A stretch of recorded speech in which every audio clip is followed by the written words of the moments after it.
Letter 141.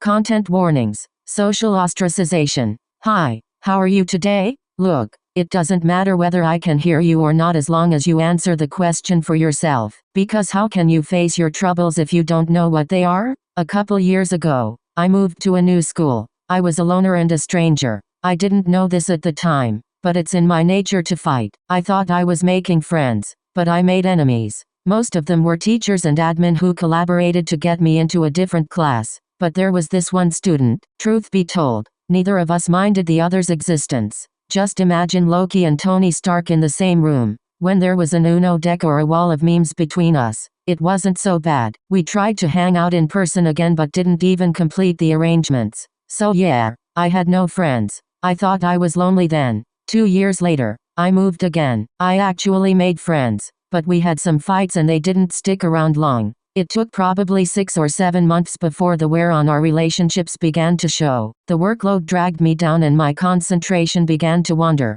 I had summer to recuperate, but in just 3 months I lost my interest too. Now, I have to ask myself a question. What happens when a fighter is too tired to fight? I don't know the answer, but it's nothing good. Sometimes I ask myself other questions too, like if I've lost my mind, or if the world is breaking me, or if there really is a God. I only know one answer. There is a God. If there weren't, I would have already given up and become an anarchist. Remember, for every action, there's an equal and opposite reaction. So ask yourself, how are you doing today? Are you struggling? Fighting? Do you feel the world is broken? Does it all seem like too much? Then ask yourself this. If it's too much, what took it so long? The world weighs exactly as much today as it did yesterday. So why didn't you break yesterday? Or why not last week? Or even last year? What was holding you up? And why do you think it isn't there anymore? I've seen what I could be. I know I'm dangerous. And there's a God stopping my punches.